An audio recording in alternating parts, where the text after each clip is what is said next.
نحمدہ ونصلی علی رسولہ الکریم اما بعد اعوذ باللہ من الشیطان الرجیم من حمزہ ونفخہ ونفثہ۔ ایک سوال ہے کہ میں دم کروانا چاہتا ہوں، لیکن بہت سے لوگوں سے میں نے یہ مسئلہ بھی پوچھا ہے اور کئی لوگوں نے مجھے کہا کہ دم کروانا ضروری نہیں، بلکہ اللہ کے اوپر توکل رکھو، اگر دم کرو گے تو یہ توکل کے منافی عمل ہوگا۔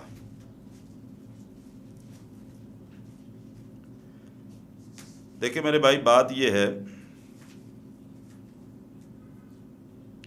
کہ توکل کہتے کس کو ہیں یہ سمجھنا ضروری ہے، اور اس روئے زمین پر سب سے افضل جو ذات ہے، شخصیت ہے، وہ امام الانبیاء جناب محمد رسول اللہ صلی اللہ علیہ وسلم کی شخصیت مبارکہ ہے۔ جتنا توکل اللہ کے رسول صلی اللہ علیہ وسلم کو اللہ کی ذات پر تھا، میں سمجھتا ہوں ایک مسلمان ہونے کی حیثیت سے میرا ایمان ہے کہ آپ صلی اللہ علیہ وسلم سے بڑھ کر توکل جو ہے وہ کسی اور شخص کا نہیں ہو سکتا۔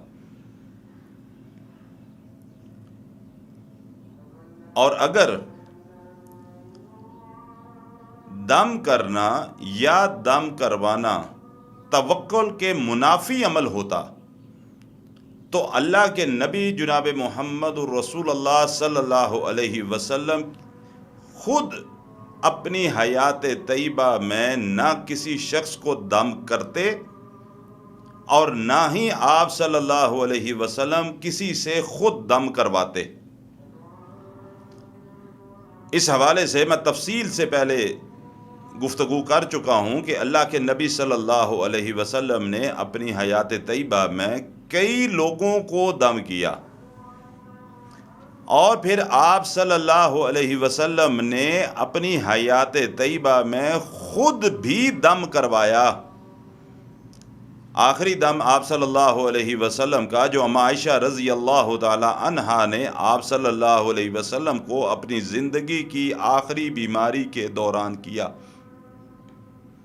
بخاری کے اندر اس کی تفصیل موجود ہے، مسلم کے اندر بھی وہ حدیث موجود ہے۔ اگر توکل کے یہ چیز منافی ہوتی تو کیا اما عائشہ رضی اللہ تعالی عنہا اللہ کے رسول کو دم کرتی اور آپ وہ دم کرواتے؟ اگر دم کرنا یا دم کروانا توکل کے منافی ہوتا تو اللہ آسمانوں سے فرشتوں کے سردار جبریل امین کو کیوں بھیجتا کہ جا زمین پر میرے نبی محمد صلی اللہ علیہ وسلم بیمار ہیں اور جا کر ان کو دم کرو؟ کیا جبرائیل اپنی مرضی سے آیا تھا؟ اللہ کے حکم سے نہیں آئے تھے؟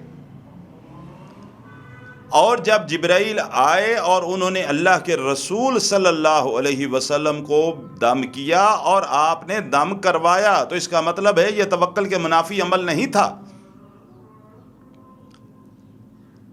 توکل کہتے کس کو ہیں کہ اللہ کے اوپر توکل کرنا؟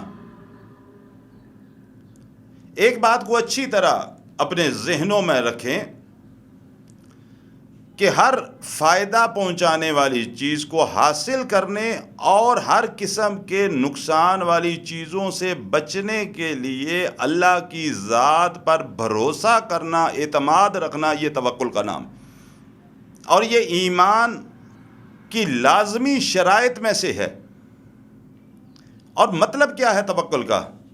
کہ ظاہری جو اسباب ہیں، ظاہری اسباب اور جائز اسباب، ان کو اختیار کرنے کے بعد پھر اللہ کی ذات پر بھروسہ کرنا۔ جو ظاہری اسباب اللہ نے ہمیں مہیا کر رکھے ہیں اور وہ جائز ہیں، جائز اس انداز سے کہ شریعت کی نگاہ میں وہ جائز ہیں، اللہ اور اس کے رسول صلی اللہ علیہ وسلم کے احکامات کی روح سے وہ کام کرنے جائز ہیں، وہ اختیار کرنے کے بعد پھر انسان اللہ کی ذات پر بھروسہ رکھے۔ یعنی توکل یہ نہیں کہ جو اسباب اللہ نے مہیا کر رکھے ہیں آپ ان کو نہ اختیار کریں، ان سے گریز کریں اور کہیں کہ نہیں نہیں میں اللہ کے اوپر توکل رکھتا ہوں، کیونکہ ان اسباب کو اختیار کرنا اس کا حکم اللہ سبحانہ و تعالیٰ نے ہی تو دیا ہے۔ بیماری چاہے میڈیکلی بیماری ہو چاہے روحانی بیماری ہو، یہی دو قسم کی بیماریاں ہیں نا عام طور پہ جن کو ہم دیکھتے ہیں۔ تو کیا میڈیکلی طور پہ ہم بیمار ہوتے ہیں، مجھے بخار ہوتا ہے، میں ڈاکٹر کے پاس نہیں جاتا، ڈاکٹر سے میڈیسن لیتا ہوں؟ جو میڈیسن ڈاکٹر تجویز کرتا ہے میں اس کو استعمال کرتا ہوں۔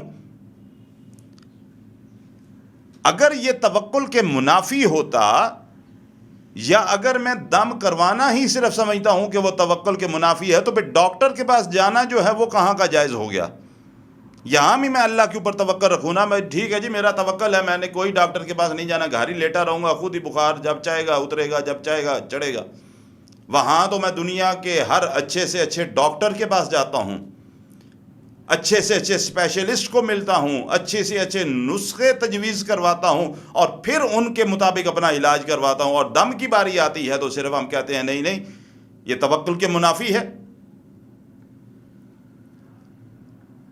اسباب کو اختیار کرنے کا حکم ہے کہ جو جائز اسباب اللہ سبحانہ و تعالی نے مہیا کیے ہیں ان کو اختیار کرنے کے بعد پھر اللہ کے اوپر بھروسہ رکھنا کہ اللہ تو نے جو جائز اسباب دیے وہ میں نے اختیار کر لیے، اب میں تیرے اوپر بھروسہ رکھتے ہوئے میں دعا کرتا ہوں اللہ تو مجھے شفا عطا فرمائے۔ گولی کھائی، گولی تو شفا نہیں دیتی، گولی بھی اندر جا کے ایک دفعہ پوچھتی ہے اللہ میں اس کو آرام دوں کہ نہ دوں۔ انسان سالہ سال دوائیاں کھاتا رہتا ہے، آرام نہیں آتا، آرام آنے لگے تو پھر ایک چھوٹی سی آپ گولی کھا لیں اس سے بھی اللہ شفا عطا کر دیتا ہے۔ حکم کیا ہے؟ حکم یہ ہے کہ اللہ نے جو جائز اسباب آپ کو مہیا کر رکھے ہیں ان کو اختیار کیجئے اور پھر اللہ کے اوپر بھروسہ کیجئے۔ میں سارا دن ہاتھ پہ ہاتھ رکھ کے بیٹھا رہوں اور جی اللہ کے اوپر توکل کیا، وہ نوکری بھی دے گا، پیسے بھی دے گا، روٹی بھی دے گا، گھر کے خرچے بھی پورے کروں گا، سارا کچھ کروں، نہ میں جاب کروں، نہ میں کہیں کاروبار کروں، نہ کوئی محنت کروں، مزدوری کروں، میں ہاتھ پہ ہاتھ رکھا بیٹھا رہوں، یہ توکل ہے؟ یہ توکل ہے؟ یہ تو اپنا نکما پن ہے۔ میں اللہ کے ذمہ ڈال رہا ہوں کہ جی میں نے بڑا توکل کیا ہوا ہے، کام کرنے کا خود میرا دل نہیں کرتا۔ اللہ اکبر۔ آپ صلی اللہ علیہ وسلم جب جہاد پر روانہ ہوتے تھے تو پیش قدمی سے پہلے آپ صلی اللہ علیہ وسلم ہواؤں کا رخ دیکھتے تھے کہ ہوا کس طرف سے آ رہی ہے، کس طرف کو چل رہی ہے۔ اگر ہم یہاں کھڑے ہوں گے دشمن پر تیر پھینکیں گے، تیر کس رفتار سے جائے گا، ہوا کا رخ کیا ہوگا۔ آپ صلی اللہ علیہ وسلم صف بندی کرواتے تھے صحابہ اکرام رضوان اللہ اجمعین کی، مکمل سکیچ تیار ہوتا تھا، مکمل نقشہ جس کو آج کے دور میں جرنیل تیار کرتے ہیں اور جو ذمہ داران ہیں وہ تیار کرتے ہیں کہ کہاں پہ فوج نے کھڑا ہونا ہے، کہاں پہ مجاہدین صحابہ کھڑے ہوں گے، کہاں سے تیر انداز کھڑے ہوں گے، کہاں پہ گھوڑ سوار کھڑے ہوں گے، کہاں پہ فلاں۔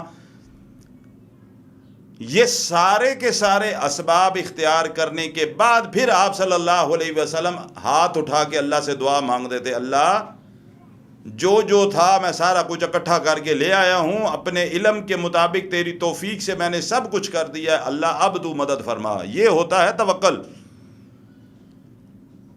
یہ نہیں تھا کہ آپ گھر میں مدینہ میں ہی بیٹھے رہتے اور آپ اللہ کے اوپر چھوڑا ہوا بس خود ہی ہو جائے گا سارا کچھ، دشمن بھی تباہ ہو جائے گا، سب کچھ ہو جائے گا، فتوحات بھی ہو جائیں گی۔ توکل یہ ہے کہ اللہ نے جو جائز اسباب مہیا کیے آپ ان کو اختیار کریں۔ اگر ناجائز چیزیں اللہ کی نافرمانی والی سامنے موجود ہیں وہ نہیں اختیار کرنی۔ جائز چیز، مثال ایک چھوٹی سی مسئلے کو مزید سمجھانے کے لیے وضاحت کرتا چلوں، نظر کے علاج کے لیے آیت الکرسی، معوذتین، قلم کی آیات اور دوسری دعائیں پڑھ کے ہم دم کرتے ہیں۔ دوسری طرف نظر کا علاج ہے کہ سر سے مرچوں کو پھیر کے آگ کے اندر پھینک دیا، پھٹکڑی کو وار کے آگ کے اندر پھینک دیا، اب بندے کو نظر لگ گئی ہے، سبب کون سا اختیار کرنا ہے؟ سبب وہ اختیار کرنا ہے جس کا اللہ اجازت دیتا ہے، شریعت اجازت دیتی ہے، اجازت دیتی ہے قرآن کے دم سے، ہم نے یہ اختیار کرنا ہے۔ نظر اس کے ساتھ بھی اتر سکتی ہے، مرچیں وارنے سے، پھٹکڑی سے بھی اتر سکتی ہے، لیکن وہ طریقہ اللہ کی نافرمانی والا طریقہ ہے۔ اب بیمار موجود ہے، چاہے کچھ ہو جائے، وقتی طور پہ، ابھی فوری طور پہ آرام نہیں بھی آ رہا، لیکن طریقہ ہم نے صرف قرآن والا اختیار کرنا ہے، اللہ کی نافرمانی والا نہیں کرنا۔ قرآن والا طریقہ اختیار کرتے ہوئے دم کرنا ہے اور اللہ کے اوپر بھروسہ رکھنا ہے، اللہ تو شفا عطا فرما دے۔ یہ ہے توکل۔ یہ توکل ہرگز نہیں کہ ہم اللہ کے ذمے ڈال دیں کہ جو کچھ ہوگا جی خود ہی ہوگا، ہم تو یہاں بیٹھے ہوئے ہیں۔ اس لیے جو شخص بھی قرآن و سنت کے مطابق علاج کرنے والا ہو، اس سے دم کروانا بھی جائز ہے اور اپنے آپ کے اوپر دم کرنا بھی جائز ہے۔ یہ عمل توکل کے ہرگز منافی نہیں ہے۔ اللہ تعالیٰ سنت کے مطابق عمل کرنے کی توفیق عطا فرمائے۔